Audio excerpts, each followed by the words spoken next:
You know where you are!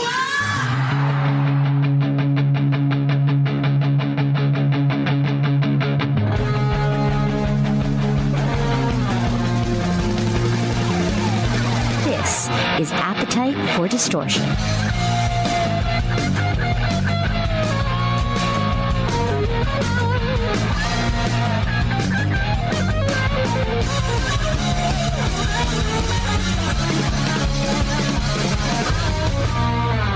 Welcome to the podcast, Appetite for Distortion, episode number 461. Excuse me, 471. I'm losing track of these episodes, John Corabi, because I should say welcome back to you before, welcome back, John Corabi, because the episode you were on, I just looked it up, was 81. Wow, you're a busy man. I try, and this is my hobby. So it's not even like my work. And I told you I have my 1-year-old currently at the park with my wife right now. So 471 nearly. Wow. That's this week.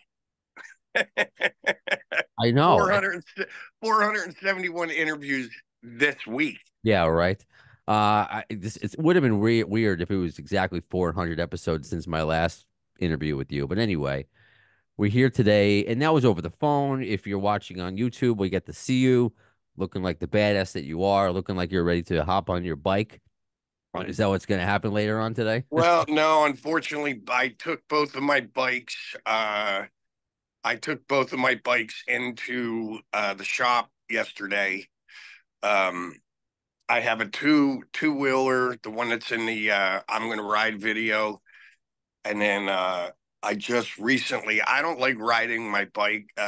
My wife on that bike. The roads here in Tennessee or Nashville are quite shitty with potholes and things like that. It's kind of an uncomfortable ride for her. So I just, maybe a month or two ago, I bought a trike as well. So that needed some, obviously when you get something, from the dealer, there's little things that go wrong, whatever. So I just took both bikes in and they're being worked on for a day or two. Hopefully I'll have them by the weekend. Oh, okay. Do you feel like you're missing like a shoe or something? Do you? Yeah, a little bit. I know it's funny since I got the trike. Now my wife is happier, than could be imagined. But it's funny. Like since I got the thing, I think other than 2 days, one day it rained, and the other day it was it was like 100 degrees out, and it was just like riding in the inside of a hair dryer. So we just said, nah, we're not going to ride. But we have literally been on that bike like every day. So yeah, I kind of feel like I'm missing my shoes. Well, we can relive one of those bikes as you mentioned. It's a good segue. Thanks for setting me up for I'm Gonna Ride, that video that you filmed, which is a fun video to watch. And obviously you did all your own stunts of riding the bike. And the album Light 'Em Up comes out in September 6th, just a couple days before my birthday. Yeah, we're actually the record comes out on September 6th, and we start our English tour on the same day in Brighton, England. So looking forward to that day, which I guess is maybe a week or so, week and a half away. So we're excited about it. That's cool. I mean, with the Dead Daisies, and it's always exciting for what they have going on, and also what you have going on with or without the Dead Daisies. And what motivates you at this point to put out and create new music? Is it to is it to set up a tour where you can take your motorcycle to different countries and cities, or what's the motivation for you to just continuing to make great rock and roll music? No, you know what? It's weird for me because I'm not one of these people. Uh, like my buddy Tom Kiefer. He's like one of these guys that can make himself sit down like every day and just work music. Like I have to stockpile like riffs, and it's weird because they just sometimes they come, sometimes they don't. So I'll literally be sitting watching a movie, and I've always got an acoustic guitar within arm's reach of me.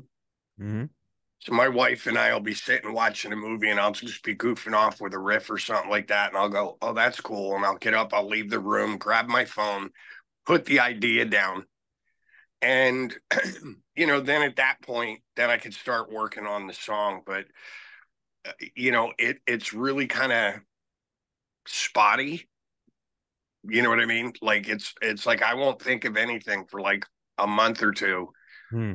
and then like 8 ideas will come. and then it's like, another 3 weeks goes by and nothing, and then 2 more ideas. So that's just my, MO. But I love writing, man. It's like really exciting now, especially during COVID. I was never a hands-on recording guy. I didn't know how to use any of the gadgets. So during COVID, I was watching all these other artists put videos and music out, and I was a little envious. So I took classes to learn how to use Pro Tools, Oh, wow. Good for you. uh, pretty much online, whatever. So now it's like this process that I just love sitting in the room. And again, I'm still new at it. So figuring out like little things with the Pro Tools is exciting to me. But it's also really exciting to have just a riff and then watch it develop into Mm. a song. You know what I mean? Writing lyrics and singing it and the harmonies, and so I just love the process um, of watching something develop from like literally like a seed to a tree. You know what I mean? It's pretty awesome. Yeah, when with the editing, because obviously I do in my field, I do audio editing, but with COVID, just like for you, I had to learn how to do video editing because everybody, including musicians, they were all doing videos, whether Yeah. tutorials or they all started their own podcast. So I mean, I kind of self-taught, just trying to figure it out. But for you to take classes, I think is really cool. You weren't tempted to ask any of your rocker friends, like, just, hey, can you teach? Well, at the time it was like COVID. So I had Um, like another reason why I decided to do it, it was because not only were we not allowed to, we weren't playing any live shows, but it was actually even a little weird to be in a studio and around other musicians. You know what I mean? So right. I just, I kind of made a phone call, and I found these 2 people that work for the company Avid, and they go, well, we do online classes. You know, normally what they would do is they would rent out a studio and have 8 or 10 people come in and sit with their computers and just show them like hands on right there. But they made it all online. So I had one computer set up where I was talking to them, and another computer set up with all the Pro Tools and the Mhm. interface, and I just took these classes and wrote notes down, and I'm still slow as shit with it, but You're at doing it. least at least I can sit down, and I've got this really unorthodox method of doing things. Marty Fredrickson yells at me all the time. Like at one point, I recorded a song uh, called "Your Own Worst Enemy" that I had put out maybe a year ago, and Marty thought the second verse was too long. He goes, "I think you leave the first verse as is, do the chorus. Second verse, I don't think it should be as long. Cut it in half." And I went, "Okay." So he sent me the files back, and I still didn't know how to edit the WAV files. Mm. So I edited the drums because I did them on MIDI. I could see where everything was on the MIDI screen. So I edited the drums, and then I erased everything Mhm. and then rebuilt the song again. And Marty called me like a day or two later, and he goes, "Hey, dude, where's those files?" And I'm like, "I'm still recording it." And he was like, what are you talking about? Like, what do you mean? I go, well, I erased everything and I'm redoing it. And he goes, why didn't you just edit the second verse? And I go, I don't know how to do the WAV files. And I still don't. You know what I mean? I'm so nervous about fucking it up. So he just laughs at me. He goes, dude, I got to show you how to edit a WAV file. Like that's just that's just stupidity. So Well, we laugh about it all the time, but at well, least I'm you're getting learning. shit done though. You know what I mean? Exactly. That's what I said. You're getting it done. You're learning. There's nothing to feel bad about. Again, I think it's really cool that you are doing this, that you're not stuck in a certain way. You're willing to open up and use more tools and more what I like to call crayons in your crayon box.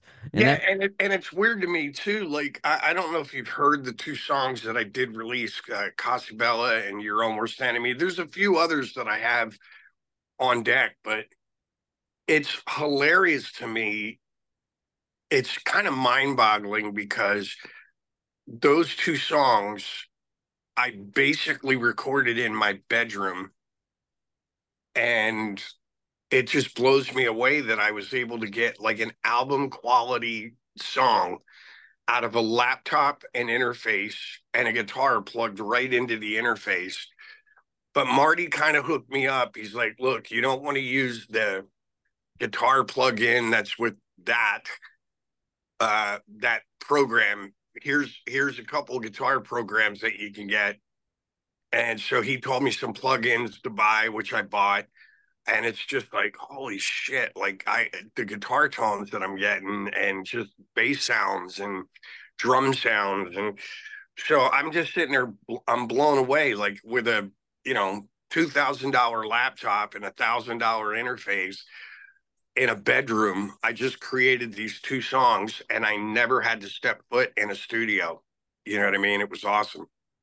what a world we live in. Yeah. What about vocally? What has it done for you as a singer? And what people do now, which is a lot of effects, and their talks about certain artists when they play live, they don't sound the same because they have to have the effects on it. But someone like you don't need any of that. But are you tempted to use any sort of effect? No. So, yeah, vocally, have you done anything with Pro Tools? Has it opened your eyes, or is it just just reinforces the way you already are? Well, no, it's just, there's, well, on this last record, Marty's son, Evan, actually he played drums on the Light 'Em Up record. And he engineered at the same time. The kid's a whiz uh, on the Pro Tools stuff. And he was showing me this little uh, plugin that, which I bought. It's called Nectar. And there's just these cool little effects where you can actually, with a touch of a button, you can adjust and almost get like a vocal double, where old school, you would sing something and then you would go back and listen to each line and go in and sing it again and mimic it and try and get it as tight as possible with the original vocal and double it. Now you can just hit a button or whatever. And Mhm.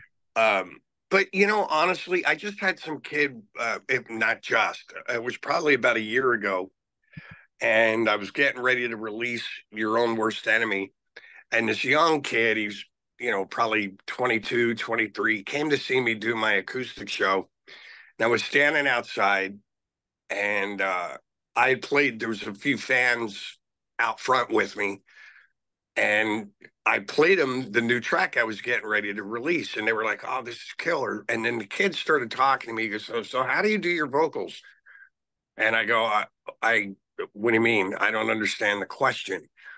And he goes, well, do you run it through auto tune or do you run it through this or run it through that?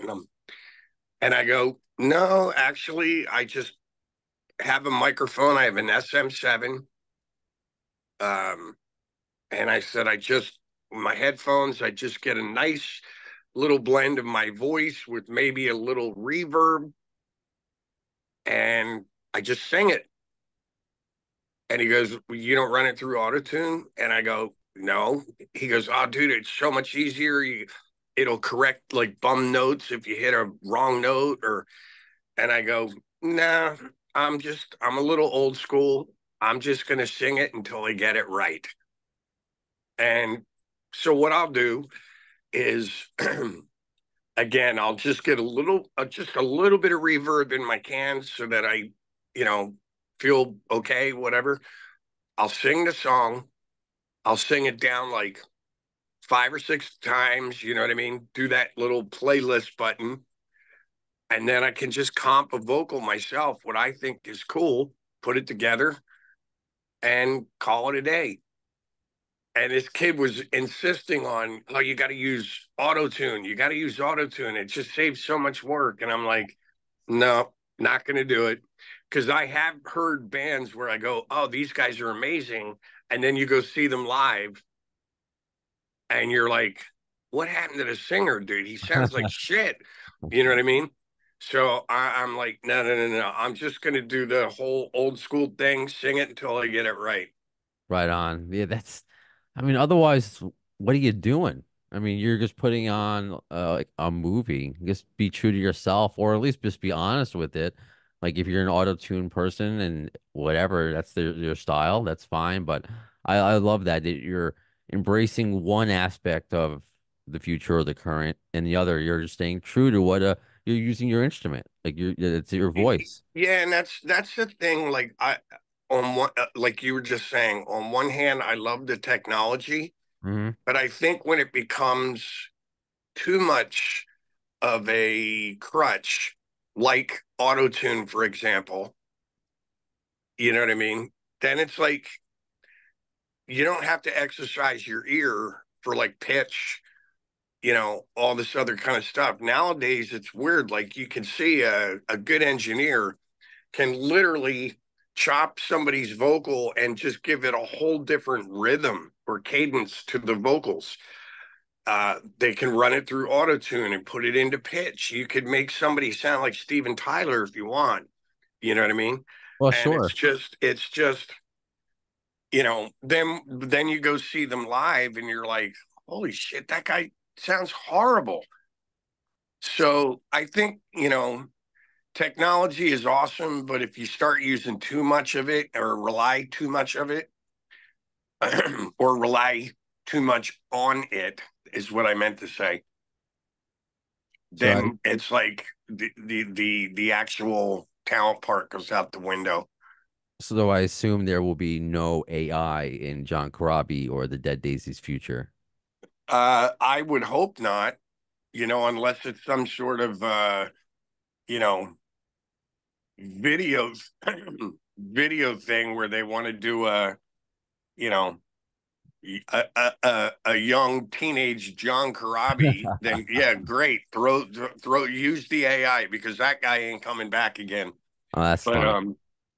as far as the actual recording process or writing process, there will not be any AI in the Dead Daisies or John Corabi's future. And speaking of, I guess, speaking of the future and how you make music, you did an interview recently, and I was going to ask you about it anyway because you spoke about it. I don't know, maybe it was like a few months ago, in addition, but making music with Mick Mars, blues music with him, which I think is fantastic. I actually just went to go see Slash's Blues Festival. I'm a blues fan myself. Uh, Well, let me tell you. Sorry, I didn't mean to interrupt your thing. mhm. One of the things that we did on this record, we actually started writing and recording here in Nashville at Marty's studio. But one of our bucket list things, if you watch the Netflix documentary, all of us, including Marty, have always wanted to go to Fame Studios in Muscle Shoals, Alabama. Hmm. So we packed up, we went down there for about 10 days, and then we went back to Marty's. But while we were there, it was funny. Marty or our manager, one of the two, around 5:30, 6 o'clock every night, they would crack open a bottle of wine or a bottle of Jameson, and then we would just sit there and jam. And we actually did, we were kind of, for lack of a better term, so inspired by being in that room, the Muscle Shoals thing, seeing all these old photos of Dwayne Allman and the Allman Brothers and Aretha Franklin and all this other stuff. So we kind of did a tip of the hat to the guys that influenced the guys that we grew up with. And we recorded a blues album as well. Didn't know Slash was doing one.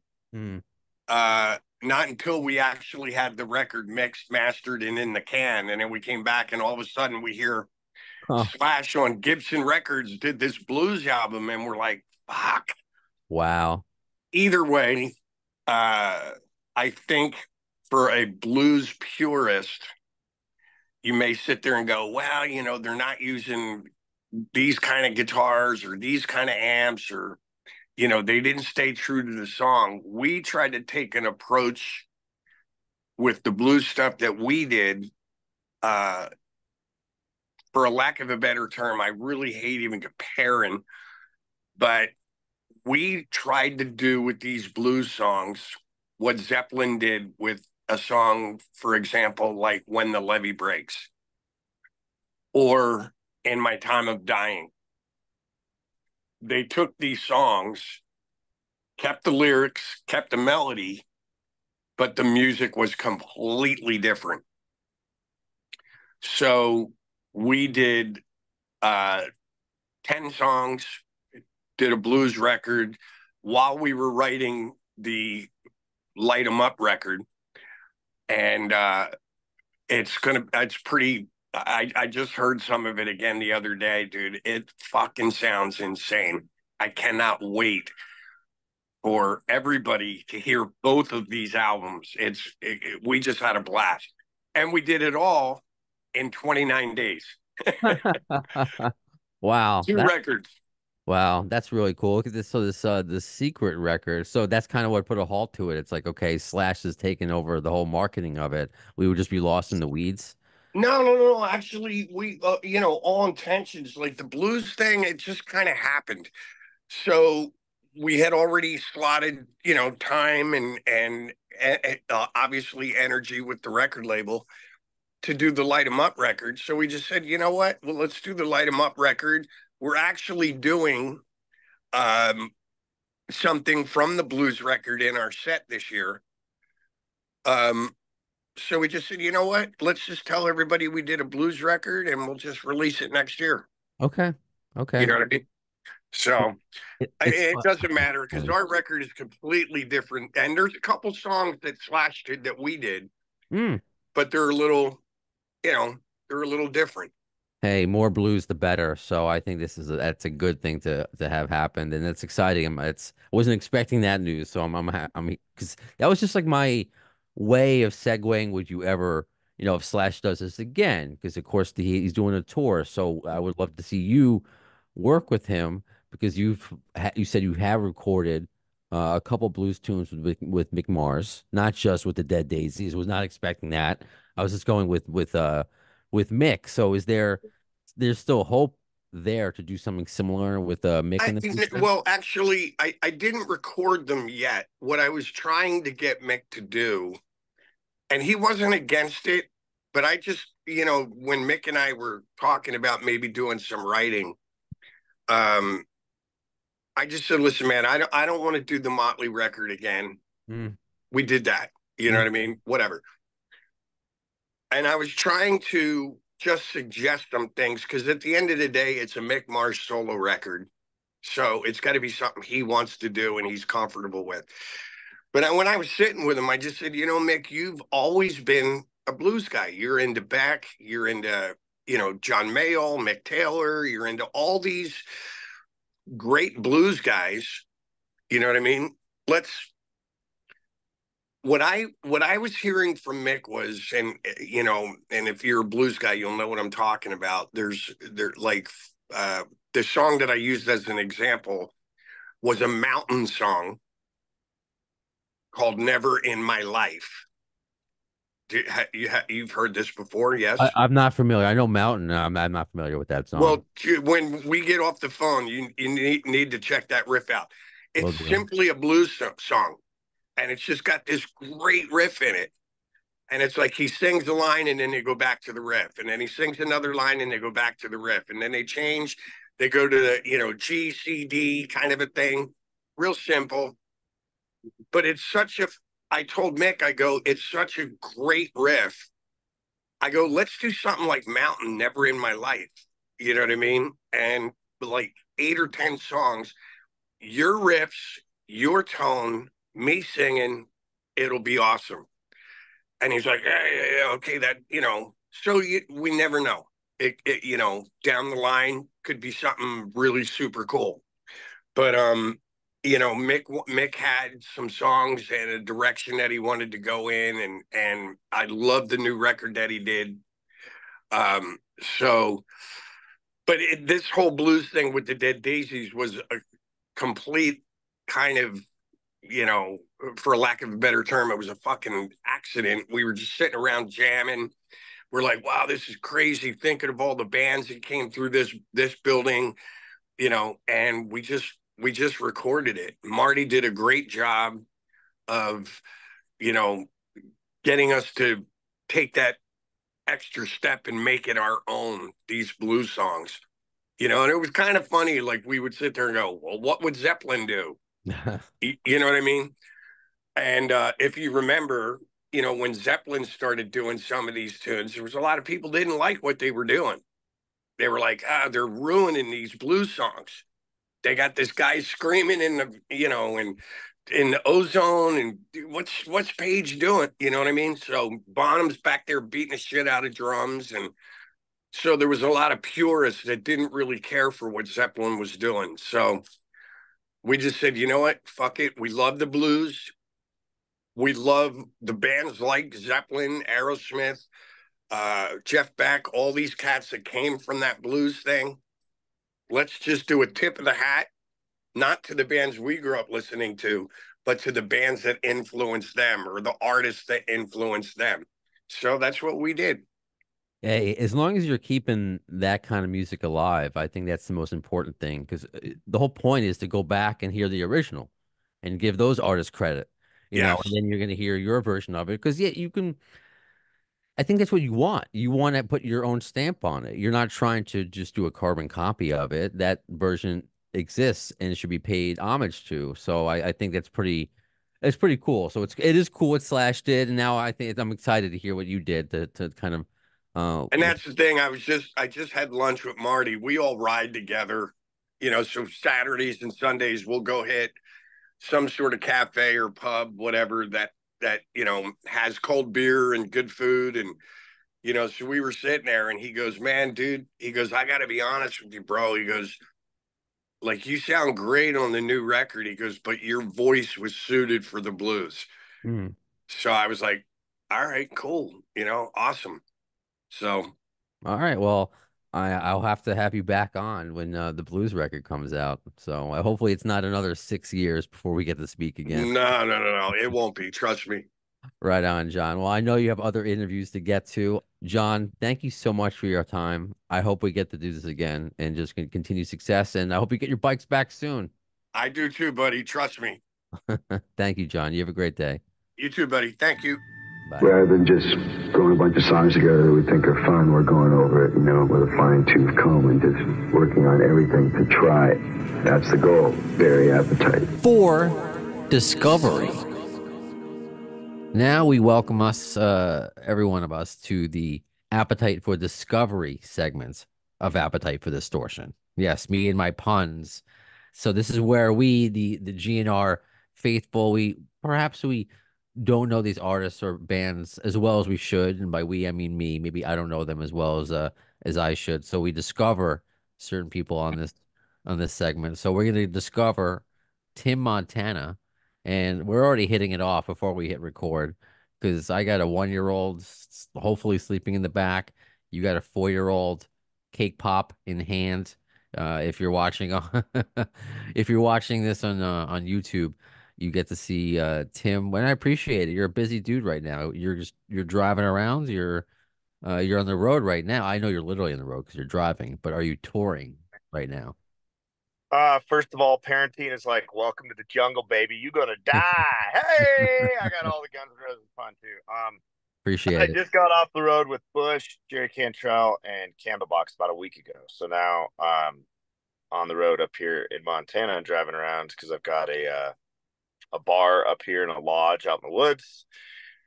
And I got 4 kids up here, so staying busy, baby. Awesome. Well, I appreciate your time. Welcome to Appetite for Distortion, Tim. And yeah, I'm glad you mentioned because I wanted you to name drop, not do it on purpose. I wanted to set you up for the name drops of the big tour that you were just on. Was Jerry Cantrell, who's been on the podcast, Bush. I've had Gavin Rossdale on the podcast, and Candlebox. I should reach out to Kevin Martin. I should do that. Kevin Martin's my boo. I love that guy. My poop. By the way, I just found out this is the Guns N' Roses podcast, and I'm super excited because Guns N' Roses is a huge part of my life. So, Well, that's why it was initially pitched to me. I mean, in addition to the music is great, and then we're going to talk about your latest album, Savage, and your work with Billy Gibbons and ZZ Top. I mean, it's the kind of music we all love anyway. What I call the 6 degrees of GNR Bacon. It's all the same family of music, but you were pitched to me that you've been quoted in other interviews that Guns N' Roses were a huge influence on you and your career where you are now. So maybe that's where we should start. Not necessarily yeah. with Guns N' Roses, but we mix it in. How did you start when you were the little one in the back with a cake pop or whatever it was? How did your beard is much more glorious than mine. So how did it start out for you? Pretty much Guns N' Roses. Yeah, There was a box of tapes, like a briefcase. There's a weird briefcase of tapes under my mom's bed, and her boyfriend at the time. We lived above a pawn shop in northern Montana, and I pulled out a tape. Dating myself, CDs were already around. We were just poor, and there was tapes from back in the day. And I pulled out a tape that on one side had Mr. Brownstone, and on one side had Welcome to the Jungle. And I don't know what that tape was. I'm like, what was it? Where they had one song on one side and one song on the other. But I put it in, and I distinctly is burned into my brain when I heard the intro to Welcome to the Jungle. Like I was floored, and I heard Axl Rose screaming and all this stuff, and I just had to have it. My mom's like, that's about the time you got spoons and pans and started just banging on things. And what's funny is my mom is like super religious. She hated me listening to that music, but huh. she would accidentally expose it to me all the time. The next run in with GNR, I already had posters in my room, was she brought a bunch of CDs that wouldn't sell from the pawn shop. And in there was Use Your Illusion. And was it one or two where they have the diss track? We're getting the ring and I'll kick your lily little ass or something Ew. like that. Yeah, It was yeah, two. yeah. She caught me listening to that and freaked out. It was like, where did you get this? Because it was like F you and so from Hit Sure. Parader Man. Well, all these magazines, they're just dropping diss after diss.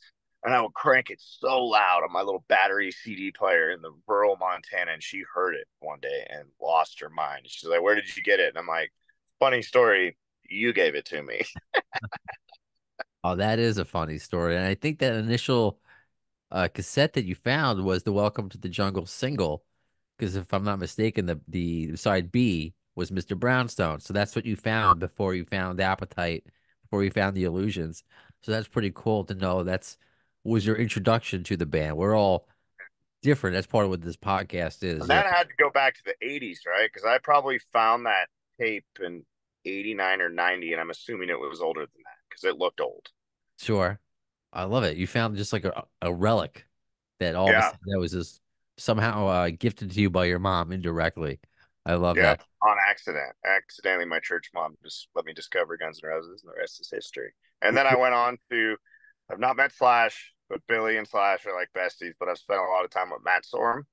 So Okay. I'm like, okay, there's a connection. Him and I have recorded together. Me, him, and Billy Gibbons recorded a version of Tupac California Love.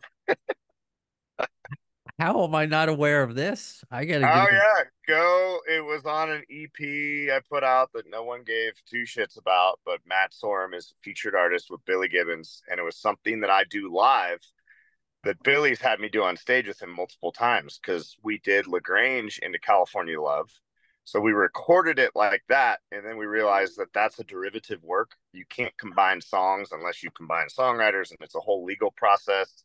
So we decided to just cut Tupac California Love with Matt Sorum and Billy Gibbons. And it's actually pretty cool. I listened to it the other day and I was like, this song is still really strong. You got Matt on drums, Gibbons on guitar. Gibbons is doing the background parts like Dr. Dre. It's really interesting for a Montana guy rapping. I'll preface it with that. I'm legit excited. I don't want to waste your time by just pausing the interview and listening to it, but I'm going to do that immediately right after because that sounds something like I would love. Like Yeah. absolutely. So, look at this. Like that's why I knew you would be right up the alley right here, perfect for Appetite for Distortion and Appetite for Discovery. And shame on me for learning about you too late. Uh, so That's all right. how did that feel? Like I guess when you're out there with veterans like you just were with Bush and Alice in Chains and how do you feel when you've been putting the work in for quite a bit and you see how like they've been around for a while and they're working hard. What does that tell you, I guess, as far as the road to being an artist and to just continue to do it for your throughout your career and raise a family? I mean, that must have you said you had 4 kids, right? You have 4 total? Yeah. Yeah. Wow, wow, man. We could barely handle one, so I'm surprised your beard's not more gray. It's like a nice, Oh, yeah. It's going to get there here at some point. it's like an Axl Red. Look at you. Axel Red. I love it. Yeah. Uh, Yeah, working with Bush and Jerry and Candlebox is crazy. I mean, I grew up, I'm like, did someone take the mix CD out of my 71 Chevy when I was 15 and like put me on tour? I'm like, right. we're a Nirvana away from a period of time in my childhood. And yeah, and then Jerry asked me to get up and sing Rooster with him. And that was the most surreal moment of my life. I've had a couple of, no, I said I never had goosebumps like that, except for when I walked on the Ed Sullivan Theater with David Letterman at 23 years old, and then with Jerry Cantrell singing Rooster. And I've had some amazing moments with rock stars, and I don't want to downplay those, but the Ed Sullivan Theater and singing with Jerry were like the biggest highs I've ever had. And I was like, oh, there's that feeling I had like in my stomach where I was either gonna throw up or rock, and I decided to rock. I mean that with Jerry, that's special. And I read about the David Letterman thing. So he randomly found you in Montana and invited you on. That's wow, what a storybook. Just and where were you that David Letterman just randomly, who seems like today he's trying to catch up to your beard. But Yeah, I think Shoto, Montana. And that was the first time I kind of manifested my destiny because I did some research and I was 23, didn't know what I was doing, didn't have a manager, didn't have a pub deal, didn't have a record deal, nobody. The team was me.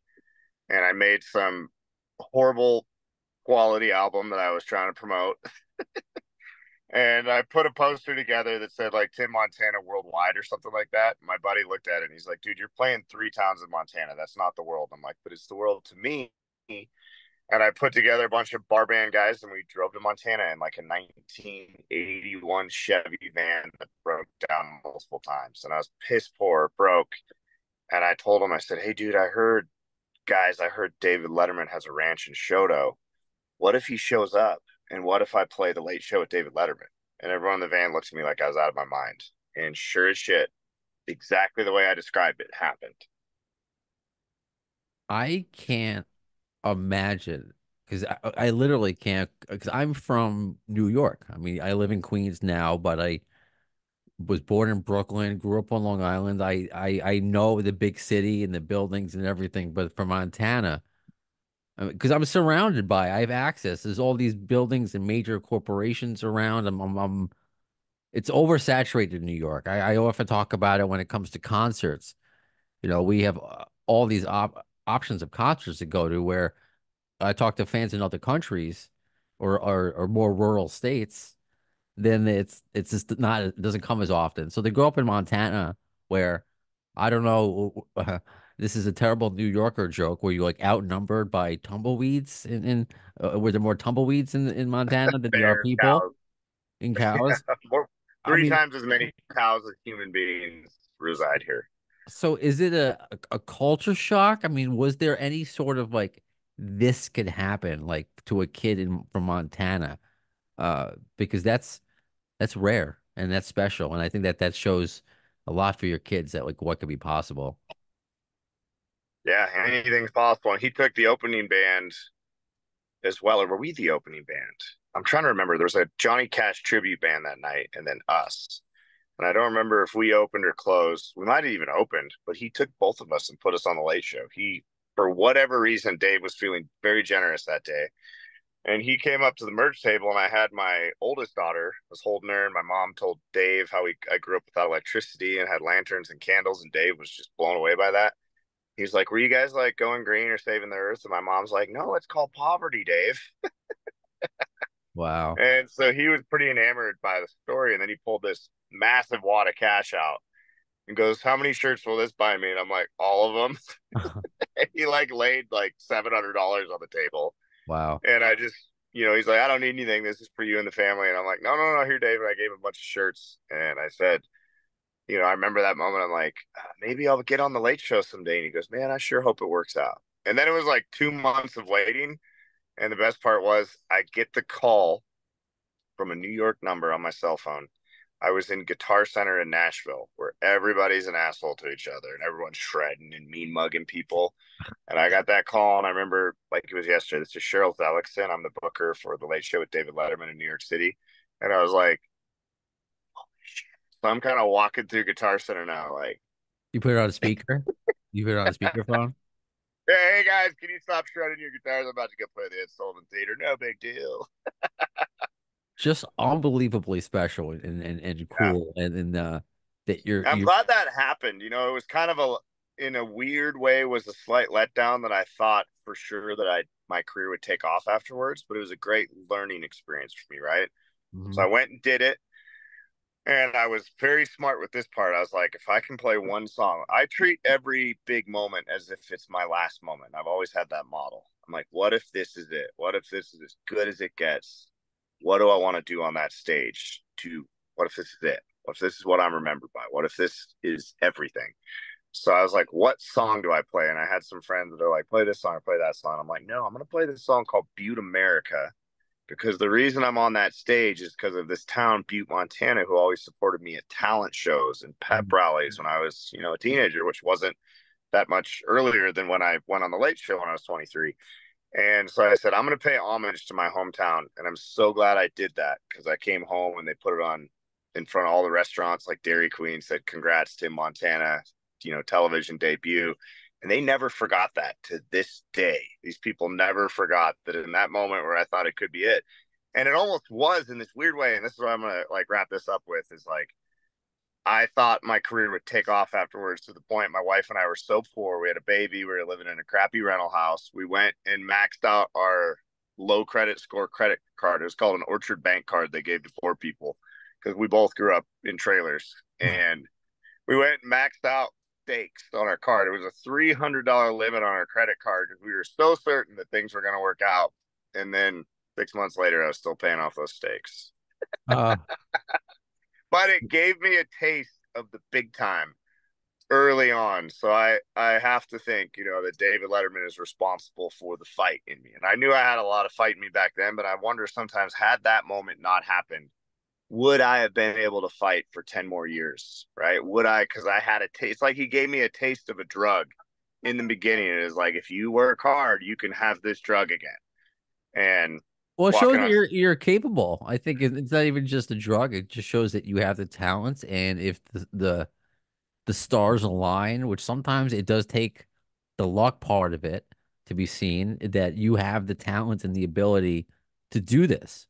And someone who sees talent, who saw talent all the time, saw that in you. So it's like, okay, you're not wasting your time.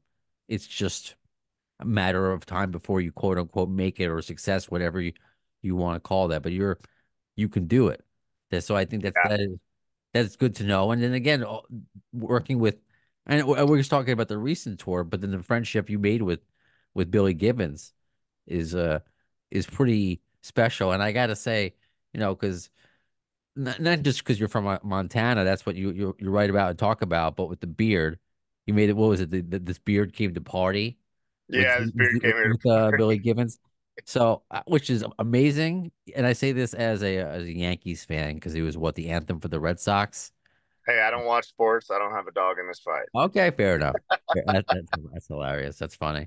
Okay, so so what's he like? What is he like as a person? Because what's the guy behind that beard? What's the guy behind the beard as a He person? is the sweetest, most genuine human being you have ever met. I mean, from the day I met him till now, it's like he's just and he how he treats his fans too. I've hung out with a lot of rock stars. I've watched, I've observed, but the lessons in life and like how to be the utmost gentleman at the highest level, Billy just blows my mind constantly. He'll just stop, take a selfie with anybody. He says, "Man, it's not a problem when people ask for photos. It's a problem when they stop asking." And I'm like, "That's solid."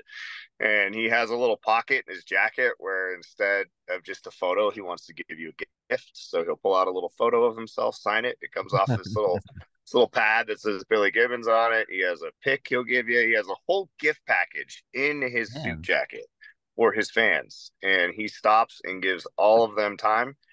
And he's just one of the most genuine, sweetest human beings I've ever met. And just, an archivist of music. Like he's an encyclopedia. He's incredible, and obviously him and Slash are very, very close. And my only other connection with GN'R aside from Matt Storm is Billy was playing in the studio with me once, and I record my guitar a half step down. And Billy went to sit in with Guns N' Roses the next day and called me after the show and said, "Man, Slash gave me the worst look on stage because you had me detune my damn guitar and I forgot. So when I turned up to jam with Guns N' Roses, I was in the wrong key." And I was like, "Oh, did I accidentally mess up a GNR show for a brief second?" that's funny.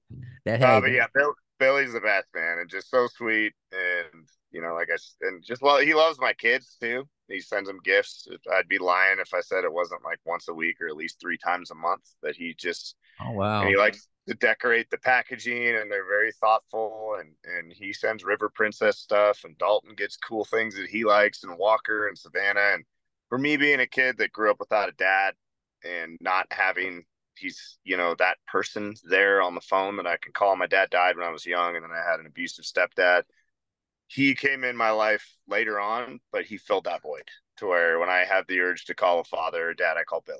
And he's just filled that void, and he doesn't have sons. So we kind of fill that for each other. And just a great guy. I love it. I'd be lying if I said I didn't love the guy, because I love that man to death. So Well, thank you for sharing that your relationship with him. That's very cool and that's very sweet because it's one thing just to jam on stage, but to bond personally, and it goes to show you that.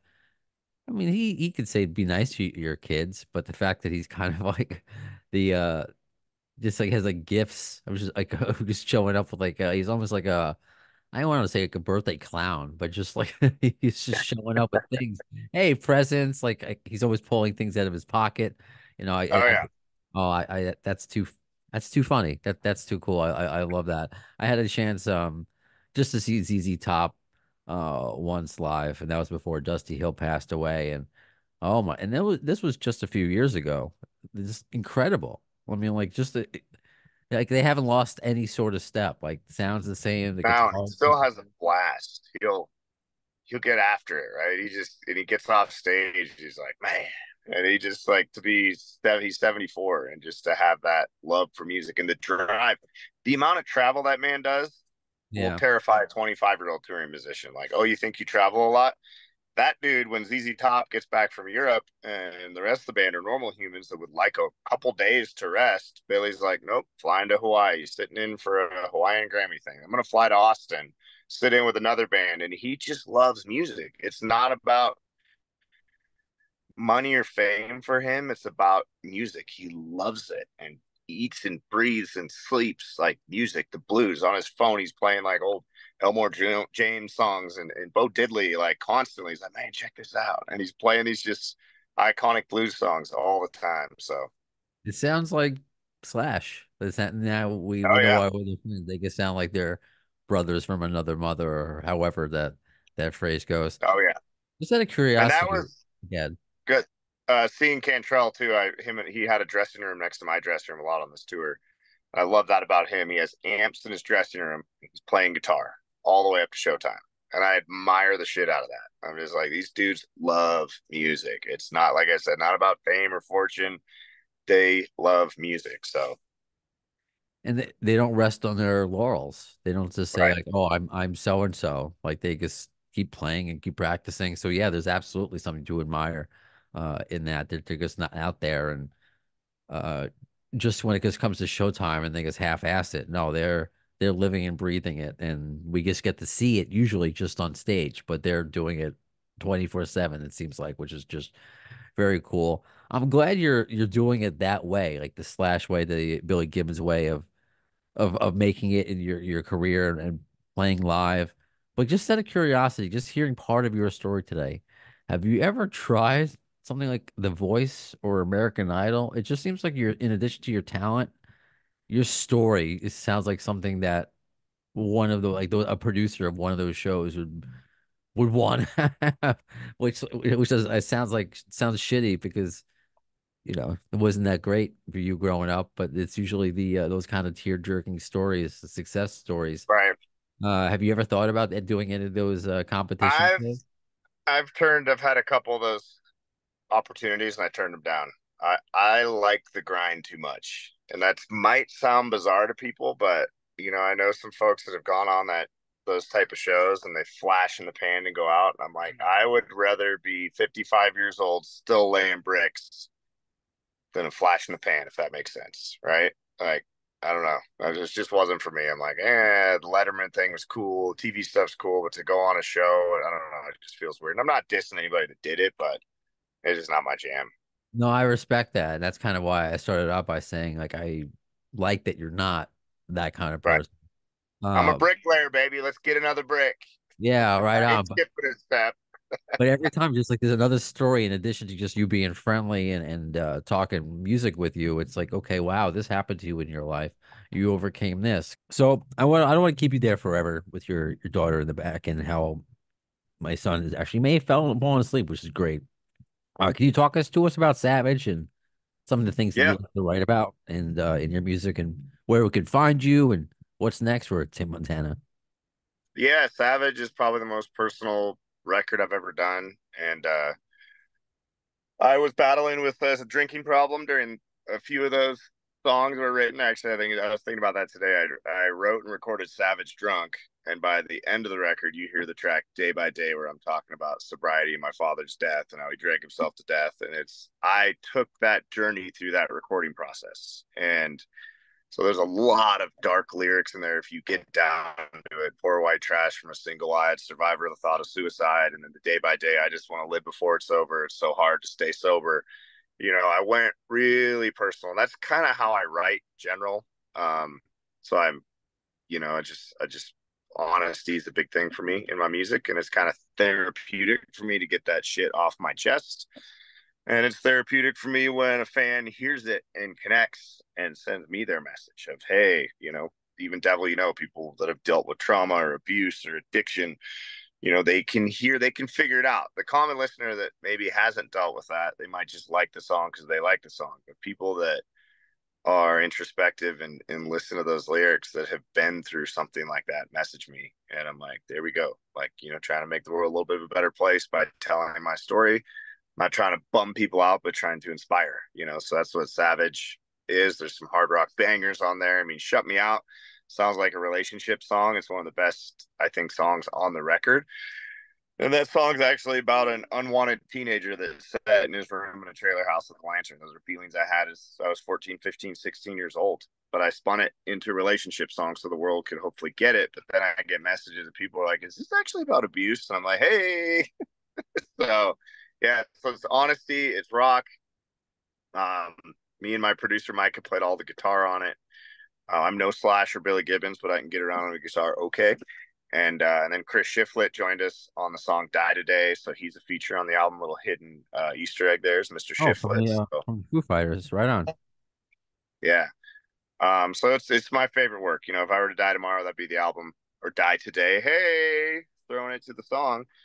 I'd want that to be the record that people listen to. You know, because it's the most relevant to me, and I was very comfortable. You know, trying to get off booze and deal with your emotions. I kind of dealt with it with a pen and paper and guitar. So Right on, and I appreciate you sharing that as well. Because again, I talk about that subject matter quite often. I'm 8 years sober from alcohol. Uh, congrats. Thank you. I've had suicidal thoughts. I lost my dad to that.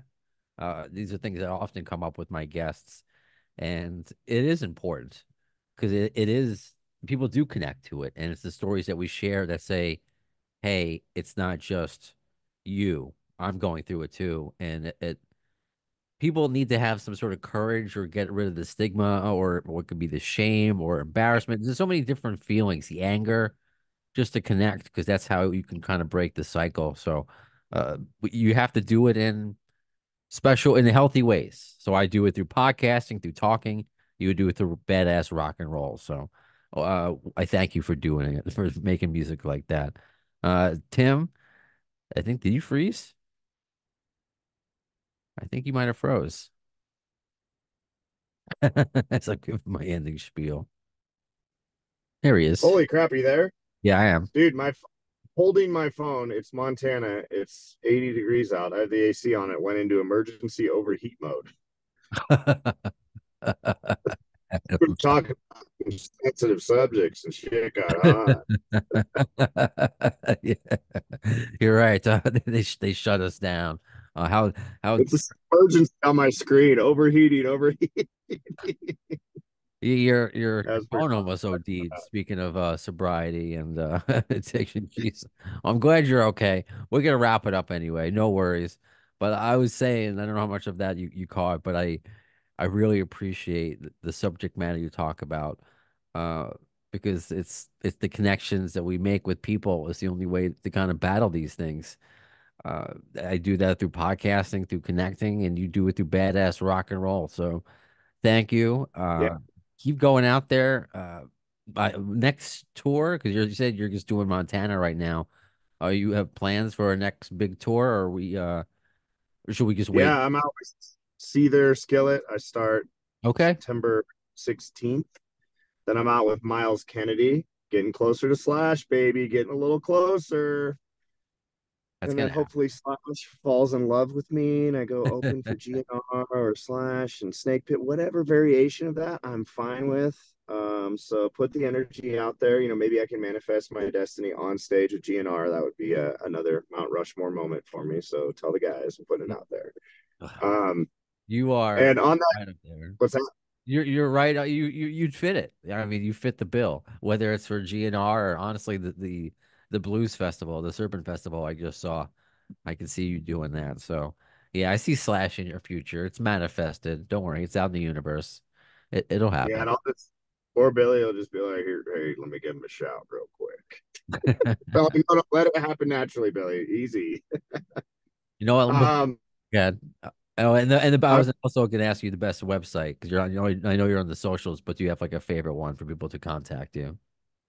TimMontana.com. I run all my own social media, so shoot me a DM, man. I'm take a point every night to answer anyone back. Um, Fortunately, I have a small enough following to still do that, but it means a lot to me to get back to people like that on YouTube, all that stuff. So, and then you go check out Day by Day if you get a chance. I think that'll resonate with you.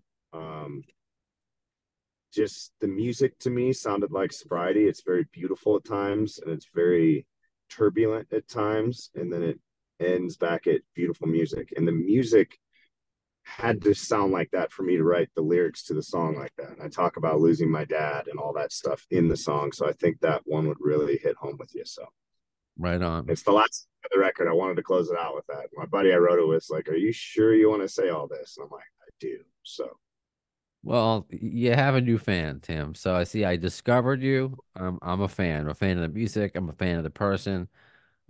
You're Man, your kids, I bet you have a whole rock and roll family there. So I hope you're training them to be your backing band one day. And please, I hope we get to do this again with Tim Montana and the Furious Four or whatever you want to call your family band.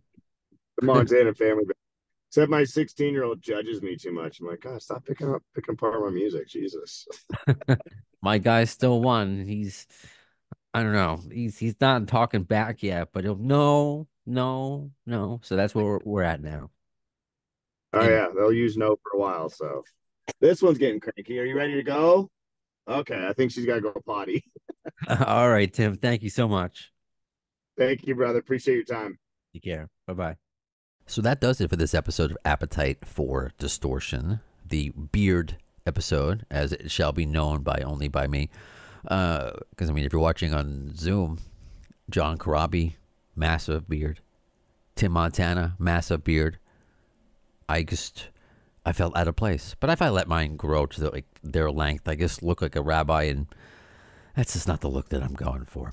What I am going for are future guests. So I'm going to give you some teasers of who is to come on the podcast. We already have ZZ Ward on. It's already recorded. It's in the can. ZZ Ward, you may have seen on tour.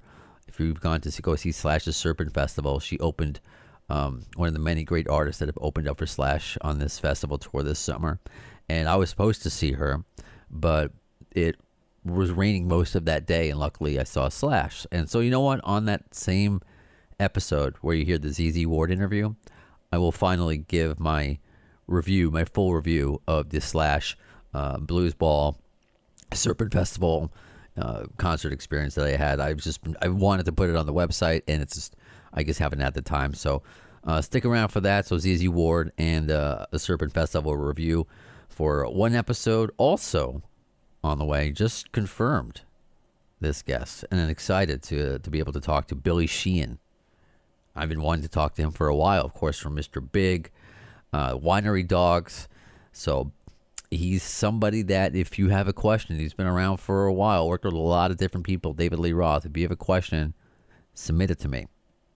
However you want to do it, the AFD show at gmail.com or one of the DM options on social media.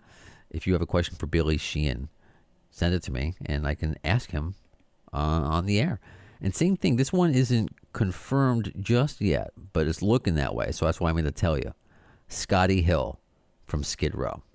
I'm looking forward to that. So stay tuned for that announcement when it's official. So as I always say, the conversation continues in between the broadcasts. Facebook, Twitter, Instagram. Follow us on our new website, afdpod.com. We have clips of the week. We have all old episodes archived on YouTube, where you can watch them. You could find the audio versions of it. You can check out articles that I've written, articles where the podcast has been featured. You can donate to Patreon. Good stuff. So afdpod.com. Anyway, next episode, when is it coming? In the words of Axl Rose concerning Chinese democracy, I don't know if soon is the word, but you'll see it. Thanks to the lame ass security, I'm going home.